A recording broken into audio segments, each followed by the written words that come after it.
Thank you very much. Good morning. It's a joy to be here with you today. I'm guessing you're pumped to be out of the norm of school. Yes, I heard someone say right there. Well, you know what? So am I. I actually teach. I got a sub today in my class so I could come and hang out with you. I live in a little town called San Juan Capistrano in Southern California, where, yes, I'm married to my high school sweetheart. In fact, my first memory of my wife was in third grade. We actually rode the same bus together.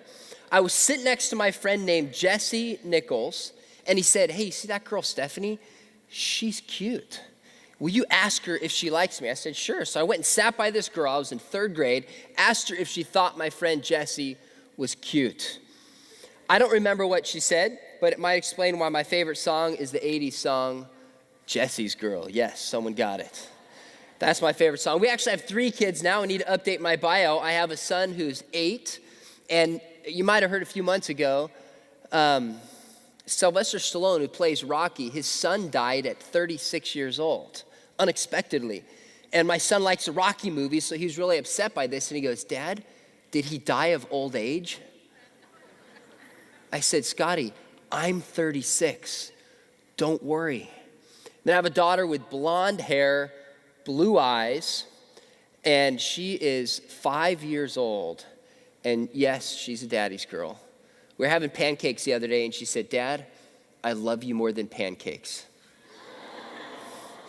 So I thought I'm set for life. I'm good. And then I have a 11-week-old son by the name of Shane Joseph, and holy cow, this kid just learned to smile and giggle. It's the funniest thing ever to have a kid that young. Now, why do I tell you that? Because the topic I'm speaking on this morning is obviously a pretty heavy topic. But I want you to know something. I'm going to speak to you as a teacher. Every day I work with students, and I do it because I love it. Trust me, I don't do it for the pay to teach at a Christian school. I love young people, and I'm a dad. And I am deeply concerned for my own kids in light of what they're facing in culture. So I want to speak to you from that heart and that perspective this morning. And I don't beg, but I truly pray that you're gonna listen with an open heart. Because I believe some of you here this morning, if you don't listen and ignore what I'm gonna share, are gonna make choices and you will suffer from them for the rest of your life. My dad's been in ministry, I mentioned my father, 51 years. And in fact, I said recently to my dad, I said, "Man, Dad, you're old. 51 years? I said, "Dad, you're so old when God said, 'Let there be light,' you flipped on the switch." He didn't think it was very funny.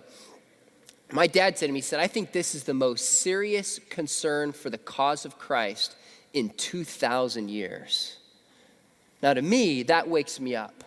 So it's early in the morning, but I hope and I pray that you are alert and that you're gonna take this to heart, because I think a lot of your future's resting on this issue in itself. I was at a conference not too long ago, and I was speaking to leadership, maybe about half this size, about 400 or 500 students.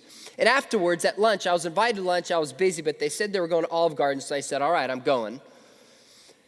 And we sat down, and there was about 7 or 8 students there, and we were just talking about life, and I turned to them. We started comparing our cell phones, the coolest features we had on our cell phones. And someone's bragging about having the new iPhone, etc. And I grabbed this other guy's phone. I said, "Hey, let me see your phone." We're swapping them. And he goes, "Man, I got the fastest browser." I said, "Fine." So I clicked on the browser and instantly popped up this raunchy picture, pornographic image that was instantly just seared into my mind. So I held up his phone. I went, "Look what's on your phone." No, I didn't do that. I'm just kidding. I didn't want to embarrass him. I thought, oh my goodness. This guy is looking, he was a leader in his youth group, and he was looking regularly at pornography. I met a mom when I was at a restaurant, and she said to me, I was sitting there reading a book called Porn Nation about how pornography's taken over our nation. And this waitress stood back and forth, and she finally picks up the book, and she goes, "Oh, that's what I thought, a book about pornography." She said, "My son is in junior high. He sets his alarm for midnight, and then wakes up and for 30 minutes to an hour every night looks at pornography." She said, "That's normal, right?" This issue is growing huge. If you haven't figured it out yet, My topic is a word that starts with P and ends with orn. And no, it's not about popcorn, as a junior hire shouted out when I gave this talk recently. Let's start by defining what we mean by pornography. Pornography actually literally means writings about prostitutes. That's what it means. Graphe means writing, where we get graphic from, and porn refers to prostitutes.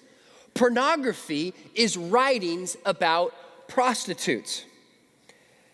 It's all mainstream now. That's what Seth Rogen's character says to his best friend and intended love in an effort to get her to make a pornographic film with him in Zach and Miri Make a Porno. Now, how big is this issue actually in our culture? By the way, by the time you put statistics up on a screen, they're out of date because the internet is growing so quickly around the world. But here's some of the more recent ones I can find. 42.7% of everyone on the internet looks at pornography. Every second, 28,258 internet users are viewing pornography. 28 times the number of people in here every second are looking at pornography. Worldwide porn revenue is over $100 billion. Every day, 2.5 billion pornographic emails are sent. 2.5 billion pornographic emails. And last, 86% of men, quote, interact with porn monthly. About half, watch a porn video every single week of men in America. Now, something that might surprise you is take a look at this. Did you know 30% of pornography now is viewed by women? This is not just a men's issue. In fact, what happens, given that this is about $100 billion, those who make pornography are competing now to get money from consumers. And since the majority of men look at pornography, they've started to ask the question, what can we do to make pornography appealing to a woman? And typically, the type of pornography that's appealing to a woman tends to be different than the type of pornography that's appealing to a man. So what I think is the most popular version of pornography for women today are these recent books called 50 Shades of Grey, 50 Shades Darker, and 50 Shades Freed. How many freshman guys have read this? I'm just kidding. Don't raise your hand. Do you know these books? I just checked this morning. 36 weeks they've been in the top 10 bestseller in the New York Times. You know what these books are? 36 weeks. These books basically tell the story of a billionaire with a tortured past. And a college-age girl, quote, gives herself to him in a variety of kinky sex acts, including physical pain, to try to save him. And I can't get on a plane without seeing somebody read one of these books. 36 weeks it's been in the bestseller list. And it's primarily women who read them. See, what's happened is those who make pornography are trying to get you hooked and your younger brother and sister hooked as early as they can, so you're hooked for life and they get as much money out of you as possible, and they don't give a rip how much it affects you in your relationships. They could care less. So Stan Lee, which breaks my heart because I'm a big Spider-Man fan, partnered with MTV to create a animated series featuring specially trained Playboy bunnies. Why? To hook kids when they're younger. If it's in a cartoon, that'll hook young people. There was a conference about 3 years ago at an Ivy League school, and people from different religious backgrounds, different races, different disciplines they taught in, professors, different socioeconomic statuses, all came together and they agreed on one thing. Now, if you get people from that variety of backgrounds to agree on anything, you're in good hands. Sorry. A cigarette this morning's killing me. I'm just kidding. I got a cold. I don't smoke. My wife said, if you cheat and if you smoke, I'm out of here. And all these people got together, and here's what they said. They said, we agree that this cultural escapade where we just jumped into consuming pornography is destroying the fabric of our society. And I think they're right. What I want to walk through this morning is 3 of the biggest myths that I think exist. I hear them from my students, I see them in the culture, and I want to show you the truth about them because I think you deserve the truth. And the first one is this. Number 1, it doesn't affect me. It doesn't affect me. I'm different. It doesn't hurt me. It doesn't affect me. It's not a big deal. I had a student come in. He was a senior, great athlete, top Bible student, wonderful family. And we're sitting in my class talking about the internet and sexuality, and the topic turned to pornography. And I could tell he was getting bothered by this conversation. So as soon as the bell rang, it was lunchtime, he came up to me, he said, "Mr. McDowell, can we talk?" I said, "No, it's my lunch break." No, I'm just kidding. I said, "Sit down." I said, "What's going on?" And he looked me in the eyes, and before he said a word, he put his head in his arms on the desk, and he just started to cry. I said, "What's going on?" He said, "For about 6 months, he said, at night, I turn my light off, tell my parents I'm going to sleep. Then I turn on my computer, look at my cell phone, and look at pornography for hours." Now, I asked him a question. I ask every single young person who says this to me. I had a young person say this last week to me. I said, "How does this affect you?" You know what he said? He said, "I can't look at a woman the same." He said, "I now cannot look at a girl without undressing her in my mind." It doesn't affect me? What a lie and what a myth spread in our culture. He told me that, I said, "Look, if you don't deal with this and you don't seek reconciliation with your dad," he said his dad asked him, "Are you keeping yourself accountable? Are you being wise with your eyes?" He said, "I've looked my dad in the eyes and lied to his face for 6 months. What do I do?" I said, "If you don't get healing and restoration in this area and deal with it, you will never be able to love a woman for who she truly is. A woman will be an object to you rather than a person to love." It doesn't affect me. Pamela Paul wrote a book called Pornified. She's not a Christian, but she's an accomplished journalist. And she said this.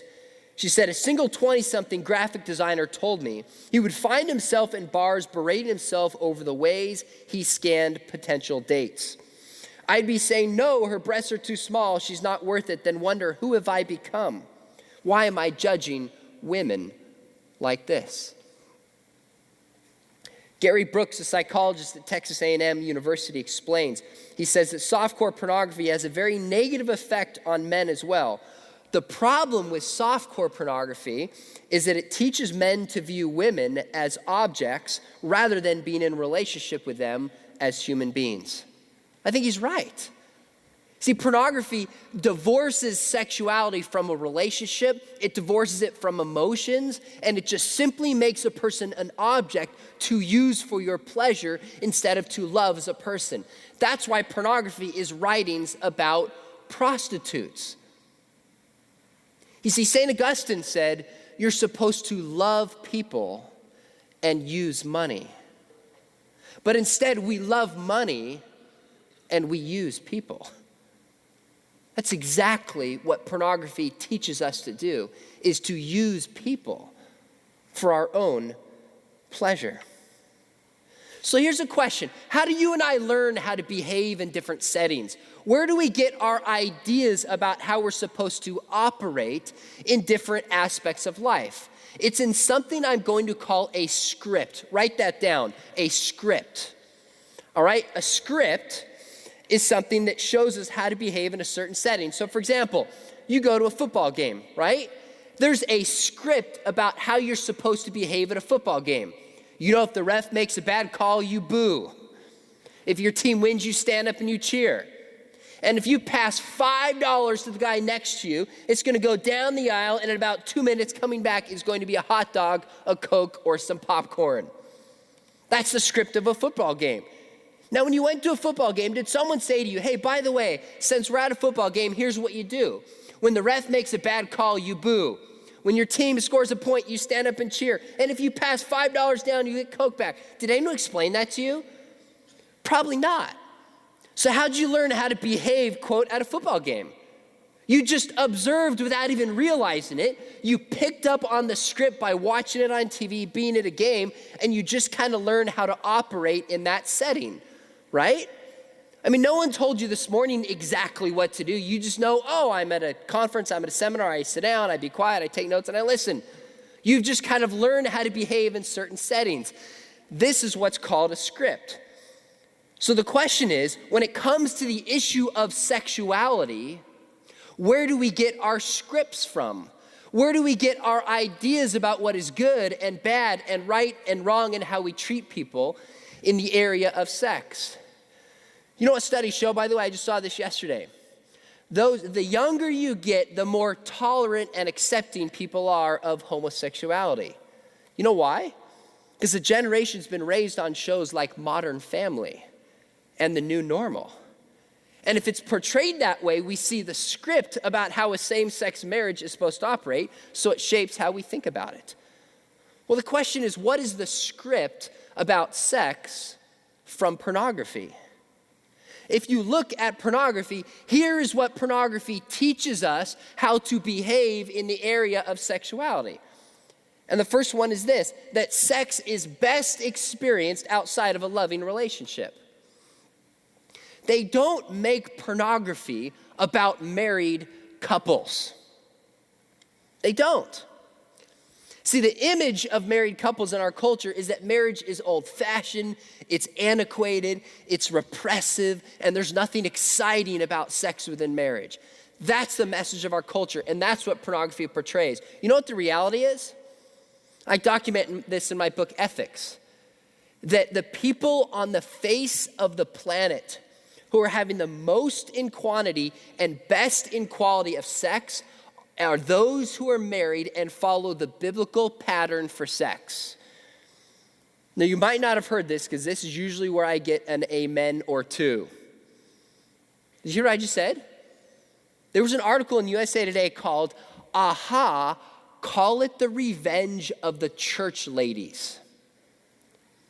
And you know what this article showed? It said, despite all appearances in our culture that says sex is best experienced outside of a loving relationship, the truth is that those who follow the biblical pattern for sex are having the most and the best sex on the face of the planet.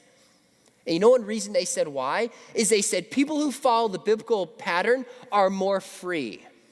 Now, some of you are sitting there and you think this is crazy because you think freedom is doing whatever you want to do. That's not freedom. Freedom is having the capacity to do what is right. So I have a friend who took his youth group to play paintball. And if you want to know someone's true character, take him to play paintball. That quiet kid in your class who doesn't speak, you want him on your team when you play paintball. He's usually the craziest one. Well, and some of you are that one going, yep, that's me, I'm psycho. Give me a paintball and it's over. My friend took his group to play paintball. And in the back, when they were riding home, he said again, I'm sorry, I'm not meaning to pick on junior hires this morning. I usually pick on freshmen. He said he had a junior hire stand up, and he goes, paintball was awesome. I love the camo. I love the strategy. He goes, in fact, I love paintball so much. When I get older, I want to be in war. Now, he didn't know this, but a war veteran at that time, I think from the first Iraq War, stands up. He goes, son, let me tell you something. Now, here's a little note. If a veteran says, son, let me tell you something, that means sit down and shut up. He said, paintball's fun because in paintball, there's no fear. There's no consequences if you get hit. You brush it off and you play the next game. He said, son, in war, there's consequences. If you get hit, you lose your arm. If you get hit, you lose your leg. If your friend gets hit, he might lose his life. You see, in paintball, you're free because there's no consequences for your behavior. When we follow the biblical pattern for sex, we're free. There's no fear of sexually transmitted diseases. There's no fear of getting caught. There's no fear of getting compared with somebody else. There's no fear of pregnancy.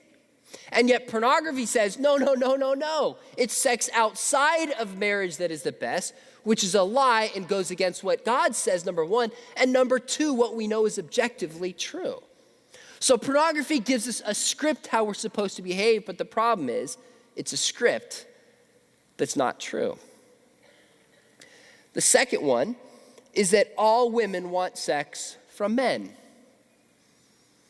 Now, some of your faces, I like to look at the girl's face when I read this, and they give the look. This is an absolute myth and an absolute lie. It's not true that all women want sex from men. Some men look at pornography and they believe this, so they start pressuring a woman into sex. Why? Because when she says no, what does she mean? She really means yes. She's just playing hard to get. Girls, let me tell you something. If any guy pressures you in the area of sex, he does not love you, period. If any guy pressures you sexually, he does not love you, period. You are better than that. The third thing pornography says is that women like all sexual acts men perform or demand. If a man demands it, then a woman wants it according to pornography. And again, that's a myth. And the last one it says is that any woman who does not at first realize this can be persuaded with a little force. A study of 50 best-selling adult videos showed that nearly half had scenes of verbal aggression and over 88% showed physical aggression. It doesn't affect me? Do you see why this is such a myth? Let's look at the second one here. I'll quit later. I'll quit later. To understand how foolish this is, let's take a look at brain research. I think this might be helpful.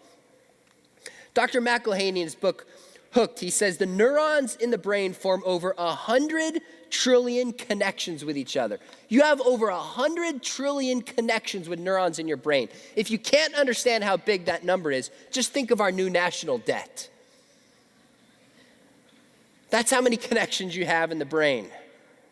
But then he says, the human brain is without question the most complicated 3-pound mass of matter in the known universe.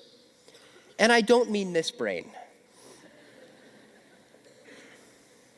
Something interesting we've learned about the brain is, the brain is not fully formed until between 25 and 29 years old. The brain is not fully formed until the mid to upper 20s. In fact, the decision-making part of the brain is not fully formed until the 20s. You guys have no idea how relieving this is to parents when I say, look, do you know why your teenagers are crazy? Their brains just aren't formed. They're like, oh, it's not my fault. Now, why does this matter? Because they used to think the brain was locked in the teenage years like cemented and then stayed the same through life. But you know what we find? We now know that our behavior, we now know that our beliefs can mold and adapt the brain throughout life, but in particular, our decisions and beliefs early in life start to form what the brain will be like for the rest of our life. Now, here's some things that happen within the brain that I think will be helpful. One is neurons, the primary cell in the brain through which electricity flows to make the brain work. There's 10 billion by the end of adolescence. 10 billion neurons in the brain. Support cells, these hold the neurons together and get rid of waste. By the end of adolescence, there's 100 billion. Then there's something called synapses in the brain, which are the connections through which neurons can communicate with one another. There's over 100 trillion connections by the end of adolescence. Now, here's something that brain scientists tell us. A famous statement is neurons that fire together wire together. Write this down. Neurons that fire together wire together. Neurons that fire together wire together. What does that mean? That means that as you and I have certain beliefs or certain behavior, neurons are synonymous with that behavior. And as we repeat that behavior over and over again, those neurons get locked in and we form habits. So think about it this way. I took this picture of monkeys a few years ago when I was on a safari in Tanzania, which was pretty cool, not gonna lie. Now, I learned something about monkeys. Do you know if you take monkeys and sew two of their fingers together? I know what you're thinking. What kind of sick person sews monkeys' fingers together? Look, I would never do that with the monkeys. I would do it with a cat, but I'd never do it with a monkey. I had 3 sisters growing up. My dad traveled half the time, and all my cats were female. Okay, I didn't even know I had a bathroom in my house until I was a teenager. Now, if you take monkeys and you actually sew their fingers together, I didn't do this, I'm reporting the research. You know what happens? You can move your individual digits because they're separate neurons in your brain connected with each of your fingers. But they take monkeys and they sew these fingers together. What happens over time? Each time they try to move either finger, they move them both together. They go and unsew the fingers, what happens? When they go to move either of the fingers, what happens? They move together. Why? Because the separate neurons that worked for individual digits start to fire together, so they wire together and form a habit, and they have to retrain them to move the two separately. See, our actions and our behavior gets wired into our brain. So it's kind of like a path. Think about it this way. This is the best way I know how to understand it. If you go in the forest and no one's walked there before, you start to make a new path and it's fresh. But then someone else walks where you walked and someone else does. What happens with a forest? It naturally forms a path that's beaten down, and everybody else who goes in the forest without thinking about it just walks along that path naturally. You see, the things that we see with our mind, the choices we make and our behaviors, our beliefs, start to form paths that we naturally go down without even thinking about it. And it gets wired into our brains biologically. One more way that this might help you understand it. I want to give an example of something that in the Middle Ages they called love apples. Now you guys might want to listen closely to this. Ladies too. See, here's what would happen in Shakespearean Elizabethan times. If their lover was going to leave them for an extended period of time, they wanted their beloved to have something they would remember them by. So they would take an apple, cut it into pieces, take a piece of an apple, put it in their armpit, let it soak up the smell of their body odor, and then give it to their beloved to take with them on an extended time, so whenever they missed them, they could take out the piece of the apple and remember the scent of their beloved. Now, most of you are going, I can never eat an apple again. Now, why are you giving me the look why you think that's gross? You know why? Because you and I live in a culture. From the moment we're born into this culture, we do everything we can to get rid of body odor, don't we? Right? We take showers, at least most of us do. We put deodorant on, and then we put cologne on to cover up our scent. We don't like our scent. But throughout the history of the world and in many cultures today, that's not true. I mean, just go to France. In Elizabethan times, they didn't try to cover up their body odor. They liked it, and because they smelled it early on and got used to it, the body odor of your most beloved was actually appealing to the person. Now, what's the difference? Why is that gross to you, and why did they think it was great? It's because their brains were wired early on in their life to have pleasure in one case and repulsion in the other at a scent. Now, I know some of you are listening really well, and I thought, you know what, maybe there's someone who want to take this to heart.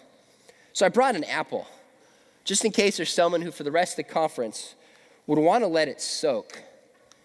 Anybody want a love apple to try it? You guys look like you're listening well. Here you go. Catch that. Good catch. Soak that one away, bud, until later. Anybody else have a lover that's not here today and you want it to soak up? All right. Come on up and get one. Here, this is for you. Run. Come on, fast, man. Run. Run, bud. That's it. Only one. I'll give the rest afterwards. All right, that's it. Have a seat, man. This is for you. This is for you. You get the whole thing, bud.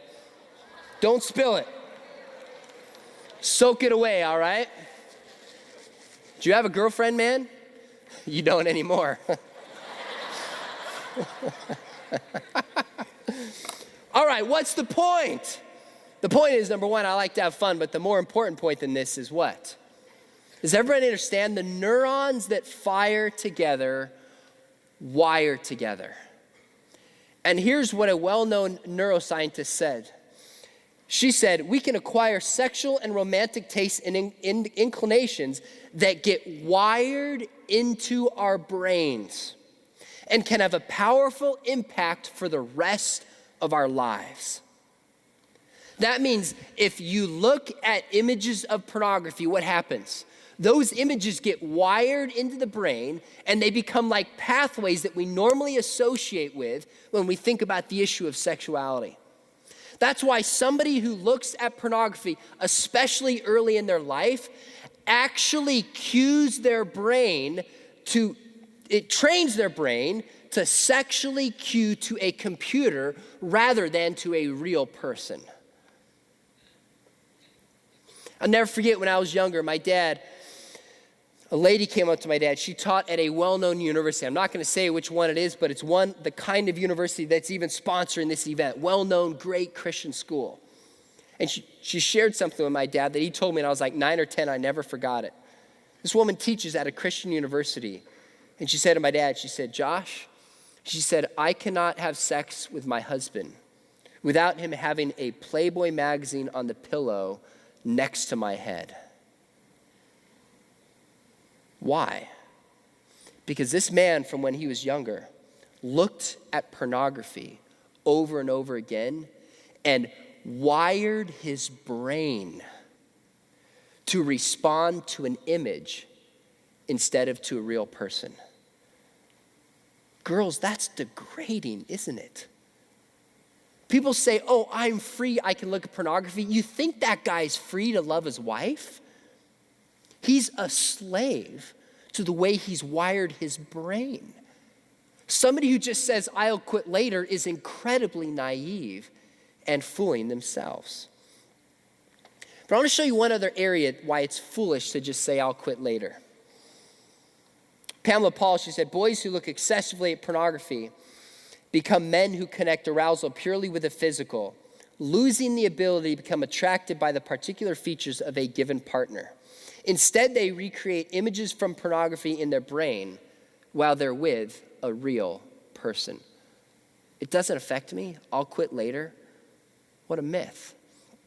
There's another part of the brain called neurochemicals. And what neurochemicals do is they have messages passed throughout the brain. Now, one well-known neurochemical is called dopamine. It's called the reward chemical because it makes us feel good. If you've ever taken a risk at something, for example, you go on a roller coaster, you might be a little nervous, waiting in line, the anticipation. When you go on it, how do you feel when you're done? You have like this rush, like, oh, like that felt good. Have you ever got a runner's high? Or have you ever worked out and lifted really hard and at the end you just feel good? That's because dopamine is released in your body. It's a reward chemical encouraging us to push ourselves physically and encouraging us to take certain appropriate risks. Well, do you know what chemical drugs release in the body?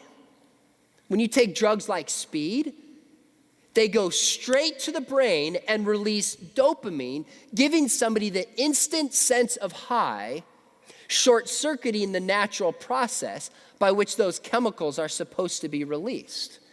This is why drugs become so addictive, because they feel good. Now, if you take a drug and get a high, what happens if you want to get that same high? What do you have to do? Yeah, you got to take a stronger drug or more of the original drug. Do you know that viewing pornography causes the release of the exact same chemicals in the brain that drugs do? Viewing pornography causes the exact same release of chemicals in the brain that drug use does. Exactly the same. And many counselors I talk to say that pornography can be more addictive than many drugs. So what happens if you look at something pornography and you want to get an image of pornography, you want to get a similar high next time? Guess what you have to do?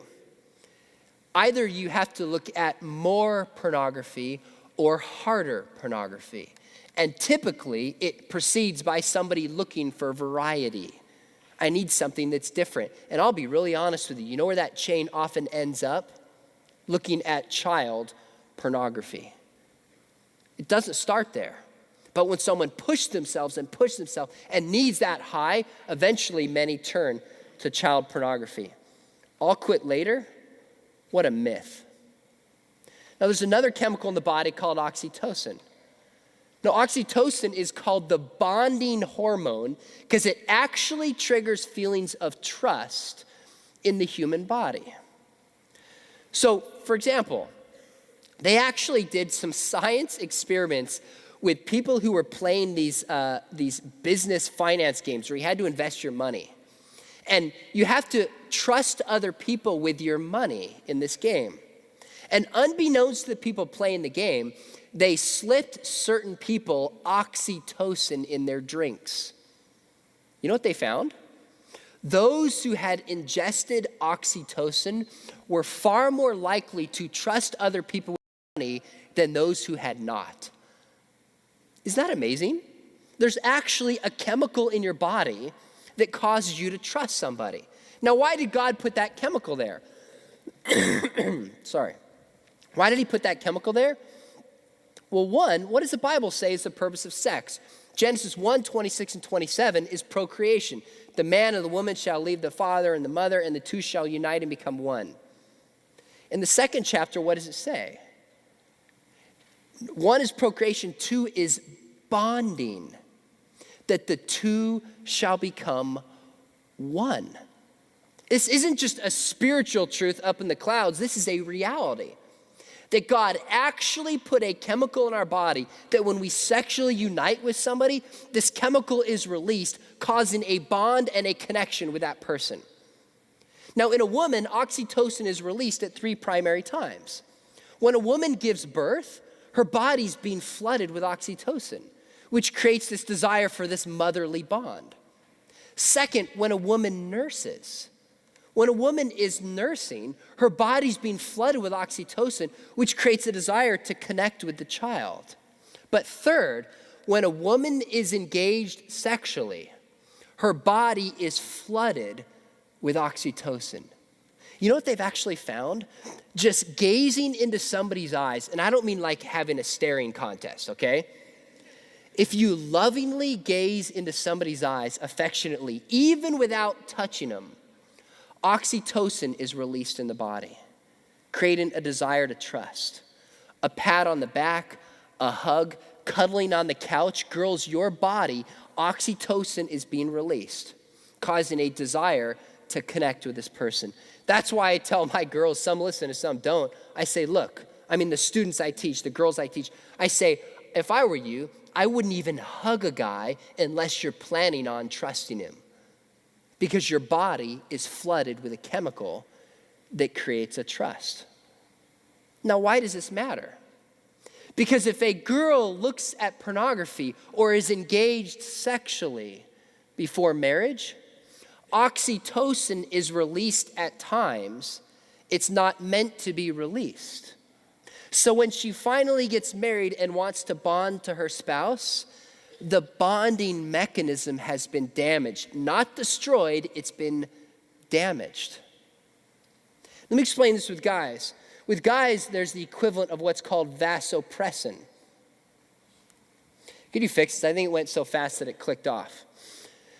With guys, there's a chemical or a drug that's called vasopressin. And what vasopressin does is it's the male bonding, it's a neurochemical. Okay, and in this neurochemical, it has 2 functions. Number 1, it bonds a man to his mate. So when a man is involved sexually, vasopressin is released, and this chemical is actually designed to help him bond with his spouse.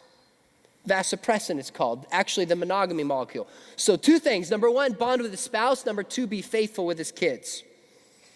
Now there's a certain animal, some of you might think it's cute. It's called a prairie vole. They're like hamsters. And you know what they found with these prairie voles? They're monogamous animals. These prairie voles find one mate of the opposite sex, and they stay faithful to that mate for life. You know why?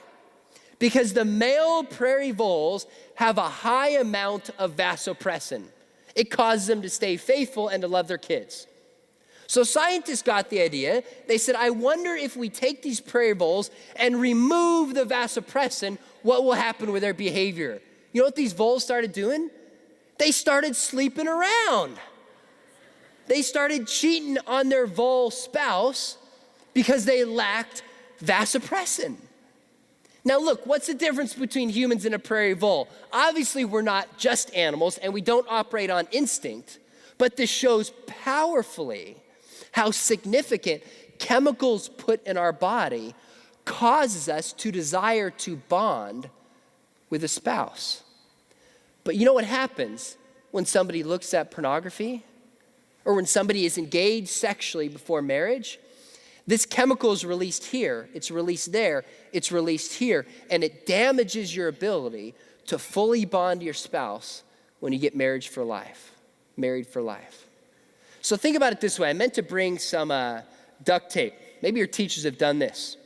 I have decently hairy arms. If you take duct tape and you put it on your arm and you rip it off the first time, how's it gonna feel? It's not gonna, my man's like, it feels good. Yeah, you obviously haven't done it. It hurts, right? Then what happens if you take the same duct tape and put it on a second time? How does it feel? A little less bad, right? It loses some of its stickiness. What happens if you do it a third time, a fourth time, a fifth time? Eventually it doesn't hurt at all and it just comes right off. See, this is what happens in our bodies when we either look at pornography or we're engaged sexually, is the bonding mechanism that God has given us is damaged. That's why Michael Leahy wrote a book called Porn Nation. He was hooked on porn for 30 years, cost him his family, job, reputation, and it cost him his marriage. He said, the majority of college women I've spoken with tend to assume that most guys will eventually abandon pornography as well, especially when offered real sex as an alternative. But what most of today's college women don't understand is that it's unlikely many of their male counterparts will ever cease to have some kind of relationship with pornography. I tell girls, if you're serious about getting married with somebody, look the guy right in the eyes and say, do you look at pornography? And if he flinches and is not honest with you, walk away.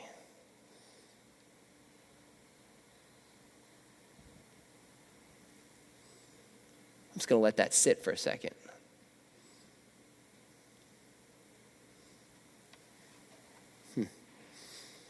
Let's look at the last one. I'm not hurting anyone. I'm not hurting anybody. Isn't that the ethic of our culture? Isn't that the ethic of our culture? If I don't hurt anybody, it doesn't matter anymore. First off, I don't buy that because every single wrong thing or sin we do hurts somebody. It hurts God, it hurts us, it hurts our relationships. I've talked to far too many girls and women who find out that their husband or even their boyfriend looks at pornography. You know what? They say things like this: I have no idea who he is anymore. I feel like I've lived a lie the entire time. I thought we had a good marriage. Women report feelings of betrayal, loss, mistrust, devastation, and anger at finding that their spouse looks at pornography. I've seen fathers look at pornography and ignore their kids. In divorce courts now, you know the number one reason cited is pornography and marital affairs met through the internet. Number one. I'm not hurting anyone. What a myth. I'll tell you what sealed the deal for me. There was a study that was done. They wanted to say, does pornography actually affect people? So they took two groups of guys, and one group viewed the news, and one group viewed pornography. And then they partnered them with girls to accomplish a task, and they watched how they acted. And they wanted to see, do the guys who'd watched pornography treat the girls differently? And the girls didn't know what had just happened. You know what they found?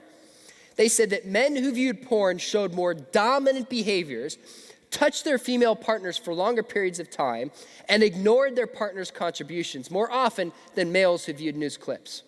The women whose partners had viewed porn showed similar levels of anxiety, physical proximity, partner touch, and gazing as their partners.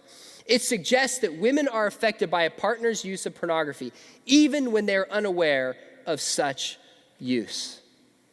You know what clinches the deal for me? There's a website called pornharms.com. You know what they demonstrated? They said that sexual slavery is directly linked to porn use. You might not like this, but if you look at pornography, you are indirectly encouraging sexual slavery in our country. Period. Hands down. Why? Because what happens, somebody looks at it, eventually they have to act it out. And that's what leads to sexual slavery. Now look, I am not here to beat you up, to make you feel bad this morning. I was told to come and speak boldly about this issue and help you understand the gravity of what is at stake. Here's what I know. I've seen people go through the most extreme and just worst sense of addiction to pornography and be transformed and be healed by God. I absolutely believe that. If you have looked at it in the past a time or two, I want to wake you up and help you realize, man, this is a big deal. If you're looking at it right now, I want to do a couple things. Number one, I want you to know that you can stop by God's grace and by God's help and by the body of Christ. You can conquer this if you want to. But let me encourage you with this last thought, and I'm going to wrap up. If this is something you've looked at and you've never told somebody, you know what Satan wants you to feel like? He wants you to feel like you're at a leadership worldview camp. You have Christian parents, you go to a Christian school and you look at pornography, shame on you. Satan wants you to feel guilty. He wants you to feel horrible on the inside and doubt that God can forgive you. If you're sitting there saying, if my family or my teachers knew what I had done, they would be ashamed of me, that's a lie from the pit of hell. Jesus died on the cross for our sin.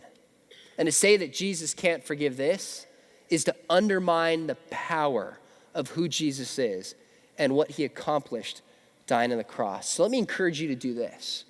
If this is something you just wrestled with sometime today, don't say you'll do it later because you won't. Grab another student leader, grab a teacher, grab a parent if a parent is here and just say, you know what, I need to talk about this. And they'll hold you accountable and they'll come back.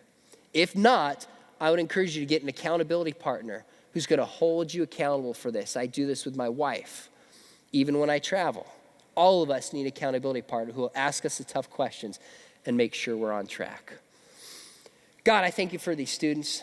I think it was obvious this morning they're listening, they're paying attention, they care about this issue. God, just equip them today, make this worth their time, break their hearts for this issue. And even today, just help them to ask the question, maybe what could they do about it to have an impact on their generation? God, I pray if there's some who are hurting, God, that they'll just experience your love and grace and forgiveness in powerful ways. We love you and we commit the rest of the day to you. In Jesus' name, amen. Hey, I'm hanging out today. If any of you want to talk about this, grab me, and I'd be more than happy to. Thanks for letting me share. All right, thank you, Sean.